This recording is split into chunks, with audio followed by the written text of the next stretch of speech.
Good morning, everyone. As we have started our first lesson of geography, that is resources and development, we have already gone through the definition of resources, then after the classification of resources, and then after development of resources. What are the problems in the usage of resources? How to overcome those problems? Then after we have read about a Earth Summit, the first Earth Summit which was held in June 1992 in Rio de Janeiro, Brazil. And there one Agenda 21 was kept in front of the different countries. Nearly about 100 countries were taken part in that particular meeting or summit regarding environmental degradation and the biological diversity. उसको सारा हमारे लिए किसके लिए था कि हमारा environment को किस प्रकार नुकसान हो रहा है, जो जैव विविधता है उसको कैसे नुकसान पहुंच रहा है. अब हमारा है रिसोर्स प्लानिंग कि हमारे पास संसाधन सीमित है. अब उसके लिए एक प्रॉपर प्लानिंग की. अब कोई भी काम करें हम उसके लिए प्रॉपर प्लानिंग की जरूरत होती है. उसी प्रकार रिसोर्स तो वाइटल सबसे महत्वपूर्ण रिसोर्स है, सबसे महत्वपूर्ण है किसी भी देश के डेवलपमेंट के लिए. तो रिसोर्स के लिए तो प्लानिंग की जरूरत है ही. अब भारत में ये और भी जरूरी है. क्यों? India has a rich diversity of availability of resources. हमारे यहाँ डाइवर्सिटी का मतलब विभिन्नताएं कि कहाँ कितना है. बहुत सारे स्टेट तो ऐसे हैं जहाँ बहुत सारे रिसोर्सेज हैं, बहुत सारे स्टेट ऐसे बिल्कुल नहीं है. तो उसके लिए प्रॉपर प्लानिंग की जरूरत है उनको रिसोर्सेज को यूटिलाइज करने के लिए.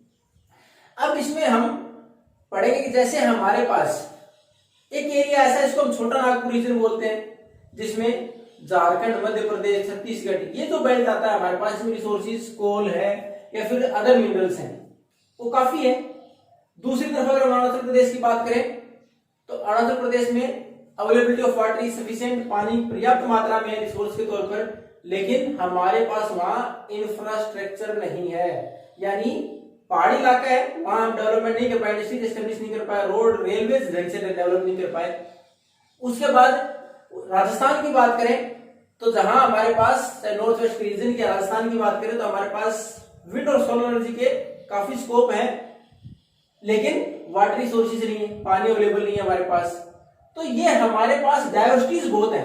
रिसोर्सेज है वो हर जगह बराबर अवेलेबल नहीं है, कई जगह है कई जगह नहीं है, वहां दूसरी अवेलेबिलिटीज नहीं है ताकि उनको प्रॉपर डेवलप किया जा सके.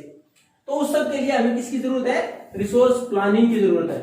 उसके लिए प्रॉपर प्लानिंग की जाएगी, किस प्रकार कौन से रिसोर्सेज का इस्तेमाल किया जाएगा, कौन सा संस्थान उनको यूटिलाइज करेगा और पूरे देश का डेवलपमेंट उसे किस प्रकार होगा. अब इंडिया में रिसोर्स प्लानिंग है, there are 3 major component of that resource planning. उसके 3 महत्वपूर्ण कारक है, 3 जो महत्वपूर्ण चीजें उसमें कौन कौन सी आती हैं, वो हालांकि कहीं भी हो हम इंडिया के कंसर्न में पढ़ रहे हैं इसलिए हम इंडिया के बारे में बोल रहे हैं. तो उसमें हमारा सबसे पहला है आइडेंटिफिकेशन एंड इन्वेंटरी. आइडेंटिफिकेशन पहचान करना, यानी रिसोर्सेज कौन सा है कहां है. पहले आइडेंटिफिकेशन, देन इन्वेंटरी. इन्वेंटरी होता है काउंटिंग, कितनी संख्या में है, कितना है. यानी हम पहले तो ये पता करें कि रिसोर्स अवेलेबल कहां कहां है भारत में, उसके बाद कितनी मात्रा में है, कितना है वो रिसोर्स. इसमें क्या क्या शामिल है, हालांकि इसके भी 4 फैक्टर दे दिए कि आइडेंटिफिकेशन इन्वेंटरी में क्या क्या शामिल होगा. सर्वे, पहले सर्वे करें कि हमारे पास कहां अवेलेबल है, किस प्रकार का रिसोर्स है. मैपिंग, उस जगह को फाइंड आउट करें इस पार्टिकुलर जगह के ऊपर है. क्वालिटेटिव, जो रिसोर्स हमें अवेलेबल है उस जगह के ऊपर उसकी क्वालिटी कैसी है. उसके बाद क्वांटिटी, कितनी मात्रा में है. यानी हमारे पास सर्वे कराएं, जगह पर सर्वे रिसोर्सेज मिलेंगे कहां, उसके बाद मैपिंग करें कि पार्टिकुलर ये जगह है, उसको डिसाइड कर लें जगह पर है. उसके बाद उसकी क्वालिटी की क्वालिटी कैसी है और क्वांटिटी कितनी मात्रा में है. ये है हमारी आइडेंटिफिकेशन, पहचान करना, इन्वेंटरी, गणना करना कितना है रिसोर्स और कहां है. दूसरा जो फैक्टर है रिसोर्स प्लानिंग का वो है प्लानिंग स्ट्रक्चर. प्लानिंग स्ट्रक्चर में क्या है कि चलो हमें पता चल गया रिसोर्स हमारे पास कितना अवेलेबल है, कहां है, उसकी क्वालिटी कैसी है, क्वांटिटी कैसी है. अब उसके बाद उस रिसोर्स को इस्तेमाल करने के लिए टेक्नोलॉजी तो चाहिए. We must have a proper technology skill to utilise that resource. तो उस रिसोर्स को इस्तेमाल करने के लिए, उसको बाहर निकालने के लिए हमारे पास तकनीक होनी चाहिए. दूसरा, उस तकनीक को ऐसा नहीं कोई भी इस्तेमाल करे. There must be an organisation institution which guide us for that, कि उसके लिए परंपरा हमारे पास प्रॉपर संस्थागत सुधार भी हो, संस्था भी स्थापित की. जैसे हम अगर बात करें माइनिंग डिपार्टमेंट है सेंट्रल गवर्नमेंट में, खनन मंत्रालय। यही ये डिसाइड करें कि कोल माइनिंग कहाँ हो रही है, फिर आयरन ओर की माइनिंग कहाँ हो रही है, उसको कौन यूटिलाइज करेगा, उसके टेंडर किसको दिए जाएंगे, कितनी मात्रा में इस्तेमाल कर सकता है, क्या क्या प्रिकॉशन रखेगा, लेबर लॉज किस प्रकार फॉलो होंगे। ये सारे क्या है, इंस्टीट्यूशनल है, संस्थागत है। यानी पहले टेक्नोलॉजी हो हमारे पास, टेक्नोलॉजी डेवलप करें, है नहीं तो इंपोर्ट करें, उसके बाद उसके लिए संस्थागत सुधार के तौर पर प्रॉपर ऑर्गेनाइजेशन इंस्टीट्यूशन बनाए, संस्था बनाए जो उनको यूटिलाइज करने के लिए हमें गाइड भी करे, उसके लिए नियम भी बनाए और उसकी प्रॉपर देख रेख भी करें। तो ये था हमारा पहला आइडेंटिफिकेशन, पहचान करना। उसके बाद दूसरा प्लानिंग स्ट्रक्चर की हमारा डाटा कैसा होगा प्लानिंग योजना का, कि हमारे पास टेक्नोलॉजी किस प्रकार इस्तेमाल होगी, किस प्रकार की स्किल की जरूरत पड़ेगी, उसके अंदर किस प्रकार कौन सी संस्था उसको सुपरविजन करेगी। अब उसके बाद है matching with overall development. Third जो फैक्टर है हमारा इसमें कि हमें रिसोर्स मिला केवल झारखंड में, अब उस झारखंड के रिसोर्स को बाकी जो डेफिसिट एरियाज है जहां नहीं है हमारे पास रिसोर्सेज, उन जगह के लिए कैसे इस्तेमाल होगा।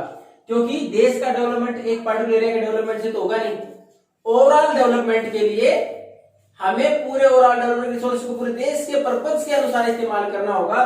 तो जो भी हमारे पास किसी पर्टिकुलर जगह पर रिसोर्स मिला है, रीजनल लेवल पर मिला है, उसको ओवरऑल डेवलपमेंट देश के साथ कैसे जोड़े हम, ओवरऑल डेवलपमेंट कैसे हो सकता है देश का उन रिसोर्सेज की वजह से, उन रिसोर्सेज की यूटिलाइजेशन की वजह से, तो वो भी हमारी गवर्नमेंट डिसाइड करेगी कहां कौन सा रिसोर्स किस प्रकार मिल रहा है, उसका यूटिलाइज पूरे देश के डेवलपमेंट के लिए किस प्रकार हो सकता है। अब हमारे पास जो रिसोर्स हैं लिमिटेड तो है, तो इसके लिए इनको ढंग से इस्तेमाल करने के लिए हमें we have to be careful. अब इसमें आपने एक चीज और देखी होगी कि रिसोर्स का होना ही केवल डेवलपमेंट का आधार नहीं, संसाधन है डेवलप हो जाएगा ऑटोमेटिक, ऐसा नहीं है। अब उसके एग्जांपल अगर भारत में ही देखें तो हमारे पास अवेलेबल है। अब हमारे पास बहुत सारे स्टेट ऐसे हैं जहां resources are abundant but they are not economically developed, लेकिन आर्थिक तौर पर डेवलप नहीं है। और कुछ स्टेट ऐसे भी है they are deficit in resources but are developed, लेकिन उनकी योजनाएं इस प्रकार की रही, प्लानिंग इस प्रकार की, गवर्नमेंट के एफर्ट्स इस प्रकार के डेवलप हुए। अब उसमें हालांकि आपके लिए दे रखा है ये कि you are supposed to find out कि ऐसी कौन सी जगह है। तो अभी हमने एक छोटा सा एग्जांपल पढ़ा था कि हमारे पास कोल या मिनरल्स की रिसोर्सेज की अवेलेबिलिटी की बात करें तो एक एरिया ऐसा था बहुत सारे, जैसे छोटा नागपुर रीजन, उसमें जितने भी स्टेट आते हैं आप देखोगे में ज्यादातर स्टेट कौन से हैं, economically backward.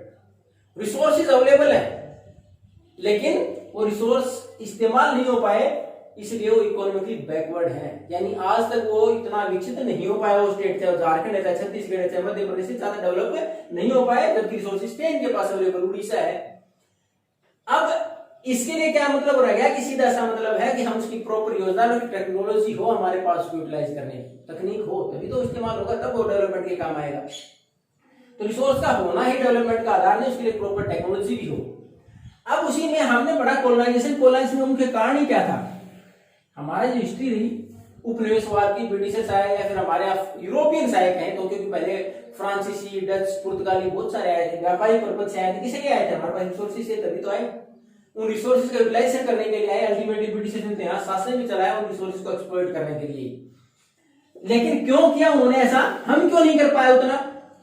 Because they were developed before us, वो हमारे से पहले डेवलप हो चुके थे, and they have the proper technology to utilise those resources. उनके पास प्रॉपर टेक्नोलॉजी थी उन रिसोर्सेज को इस्तेमाल करने की अपनी जरूरतों के अनुसार। तो इसलिए उन्होंने हमारे आए रिसोर्सेज को इस्तेमाल करने के लिए, उनके पास proper technology, they have developed technology, उन्होंने डेवलप कर चुके थे टेक्नोलॉजी और उन्होंने हमारे आए रिसोर्सेज का इस्तेमाल किया अपनी जरूरतों के अनुसार। तो इसमें बहुत सारी चीजें हैं कि हमारे पास केवल रिसोर्सेज का होना ही काफी नहीं है, उसके लिए मैन पावर, उसके बाद टेक्नोलॉजी, ये सारी चीजें इंस्टीट्यूशनल जो हमारे सेटअप वो सब होना जरूरी है किसी रिसोर्स के इस्तेमाल के लिए। अब रिसोर्सेज लिमिटेड है तो we need to conserve them. अब सीधी सी बात है, तो हमारे पास संसाधन है ही सीमित, तो उसको प्रोटेक्ट करना, बचाए रखना, सुरक्षित रखना भी जरूरी है। अब इसमें आपने पढ़ा था कि एक इसमें आप देखोगे महात्मा गांधी जी की स्टेटमेंट पढ़ोगे आप, उसमें दे रखा है there is enough for everybody needs but not for the greed of a single person, की सबकी जरूरतें पूरी हो सकती है, संसाधन हैं हमारे नेचर में, संसाधन सबके लिए है, यानी सबको अगर जरूरतों को पूरा किया सबकी जरूरतें पूरी हो जाएंगी। But not for the greed of a single person. लेकिन ये लालच एक व्यक्ति का भी पूरा नहीं हो सकता। क्यों? लालच में हमें ये तो पता ही नहीं होता हम कर क्या रहे हैं, कितनी सीमा है, कोई लिमिट नहीं होती, हम कितना स्टोर करके रखें। अब घर में आपको जरूरत है कि आप दिन में केवल 2 रोटी खा सकते हैं, लेकिन आप लगे हुए हैं इकट्ठा करने में और आपने हजारों का इकट्ठा करके रख दिया। बाकी वेस्टेज हो सकती है वो, लेकिन आपकी जरूरत तो 2 की थी, 2 की जरूरत के बाद अगर वो बाकी किसी और को देते तो वो के काम आती हो, लेकिन आपने उनको वेस्ट कर दिया, अपने लिए 2 ही इस्तेमाल होगी, बाकी वेस्ट होगी, जमा रहेगी। लेकिन हमारे करप्शन के केसेस देखते हो, these are the basic reason of greed. लालच है ये।